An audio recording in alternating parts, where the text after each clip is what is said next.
Rock Hopper here. This cup and what's inside of it could save your life. Stick around. Let me give you a rundown of what's in the cup. First off, we've got a knife. I think this is one of the most important tools you can have in the wilderness. Comes in handy for a variety of things, everything from cutting cordage, possibly you might need it for personal protection against animals. Hopefully it never comes down to that, but you can also use it to whittle, get some tinder, some kindling going on, and many other uses, which I won't go into right now. I have a folding knife, but you may want to carry a straight blade. A knife also comes in handy. You can strike it against flint, create a spark, and make a fire, but I wouldn't count on that, as that can be a little bit difficult. But I can just clip this right on to my pants or on a belt. So now you've got water, and that's just the start. If you find a very pure source, it's fine. You can drink right from that source, provided it's coming right out of the rocks or the mountain or whatever.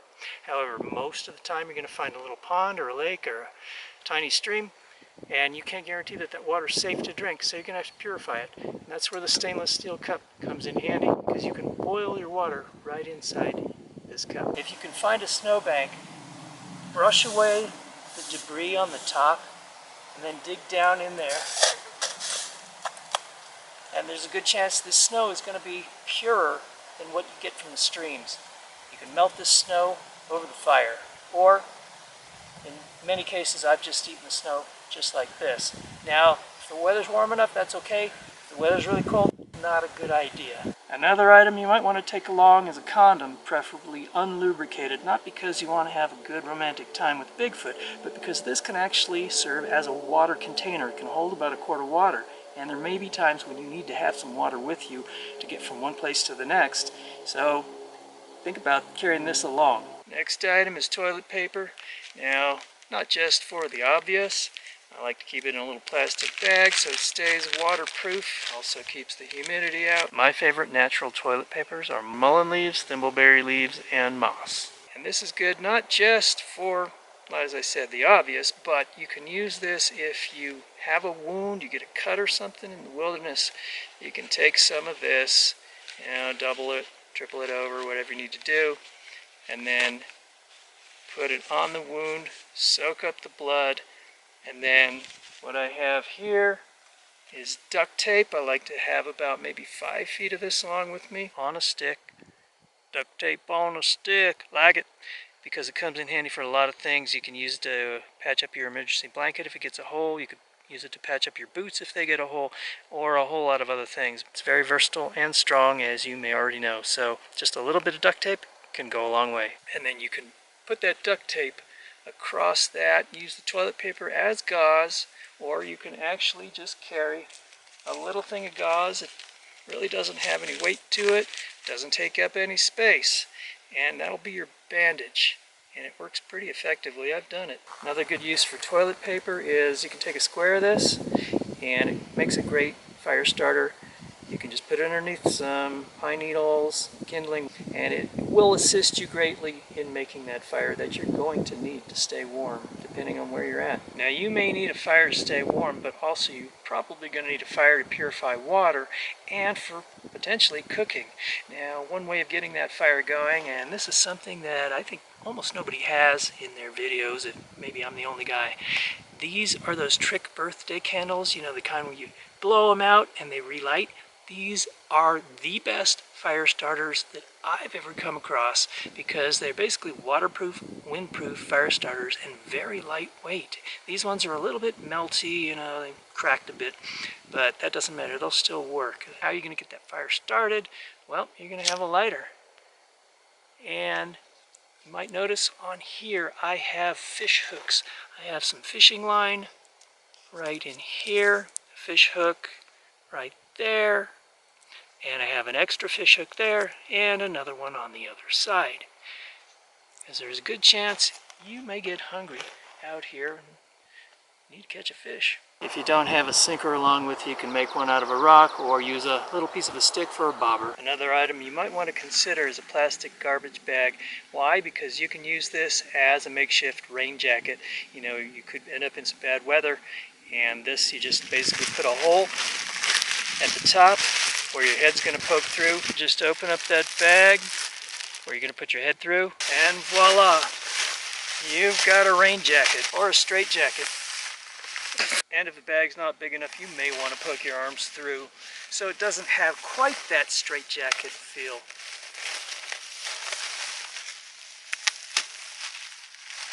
Here's another thing you may not have thought of, a shower cap. It's just a simple lightweight shower cap, the kind you find in like those hotels and stuff.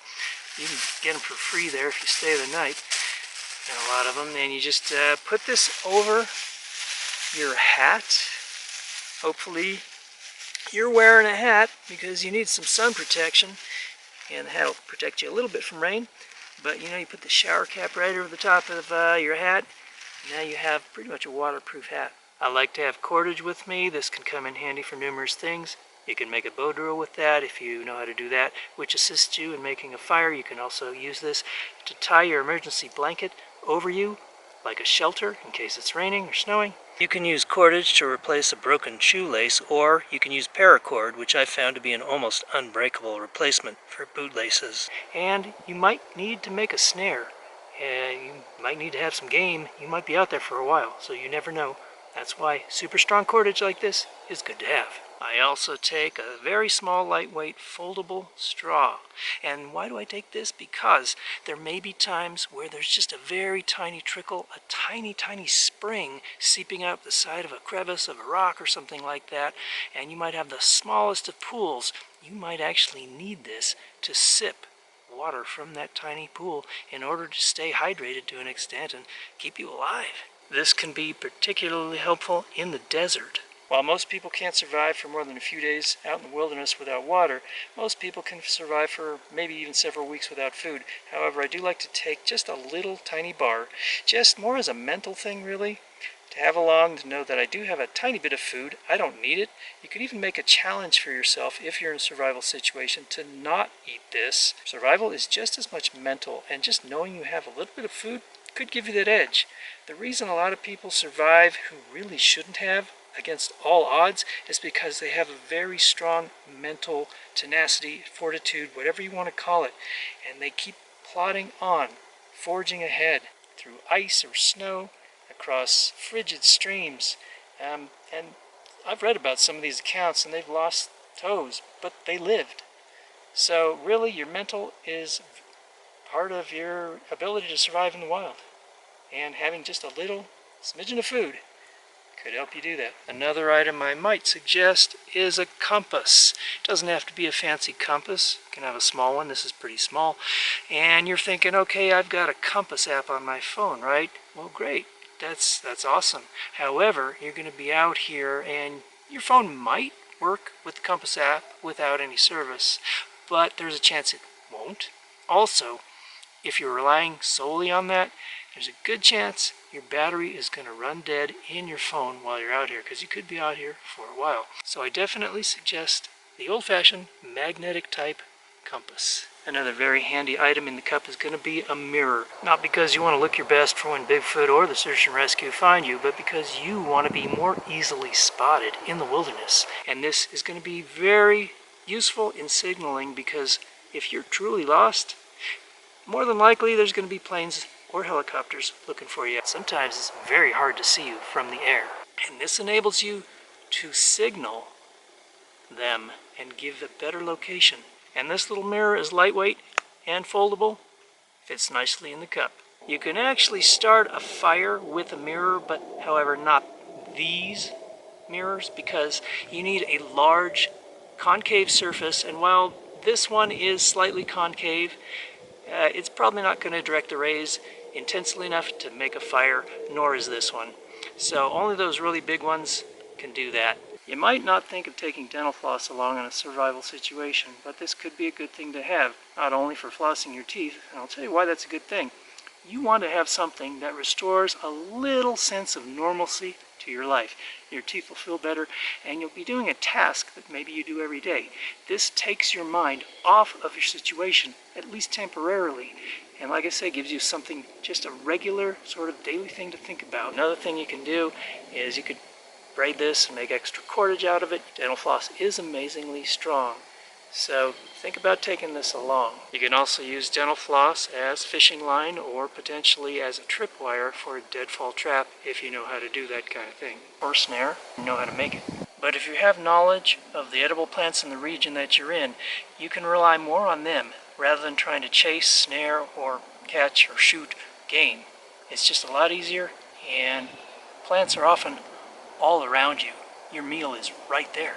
The cup with everything in it weighs less than a pound. Observe the animals. Bees need water and could help direct you to it, as can ospreys and bald eagles. The sun's going down. It's getting late in the day. The shadows have changed. Everything looks a little bit different. All of a sudden you realize you're disoriented. Maybe that herd of elk lured you, so you went to go take a picture. You lost track of the time and your footsteps. You've gone a lot farther than you thought. And now you're having trouble finding your way back. Nothing looks familiar. The shadows have changed, and so has seemingly the landscape. You keep searching for the trail you were on, or something familiar, but then you realize that you're lost. You keep forging ahead. Darkness is coming on fast. You get nervous, you get worried. You get into a panic trying to find your way back. You start to run.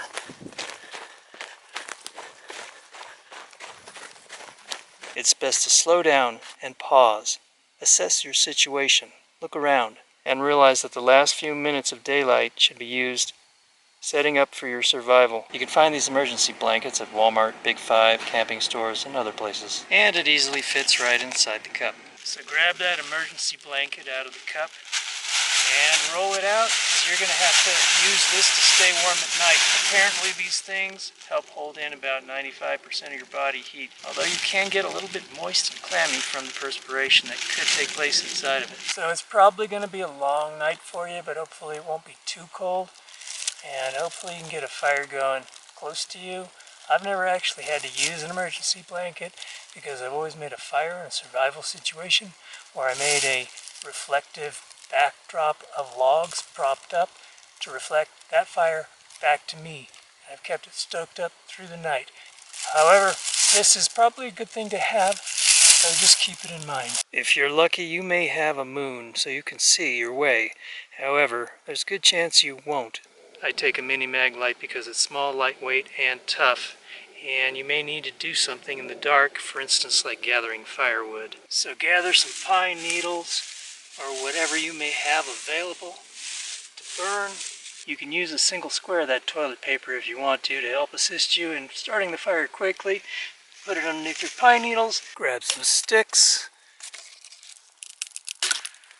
have your sticks over top, and then just light it up.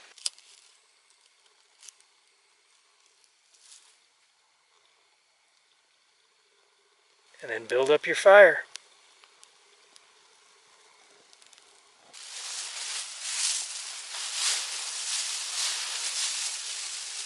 Provided you survive the night, and most people do, there's a good chance you'll find your way back out to the trail or get yourself back on the route that you had intended to follow. But some people don't, and they become truly lost. I've read accounts of people wandering in the wilderness for 3, 4, 5 days or more before they were rescued. And there are those who never return, unless it's in a body bag.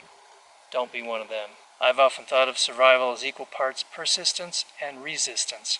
Resist the urge to panic. Resist the urge to blindly forge ahead, potentially making your situation even worse. Resist negative thoughts. Persist in your endeavor to make a fire which gives comfort to both the body and mind. Persist in moving forward, both mentally and physically. Envision getting yourself out of there. Persist in thinking about your loved ones and reuniting with them. Persist in keeping your mental attitude strong. This will help you master your situation. Envision finding a way out in your mind, and let your body follow. Survival is not only physical, but equally mental, which is why some people who really should have died survive. These are some of the keys that will help get you out of your situation and get you back on track where you belong. I hope this video helped give you some important tips for surviving in the wilderness. Don't forget to give me a like on it, share, and subscribe. Until next time, this is Rockhopper. I'll see ya.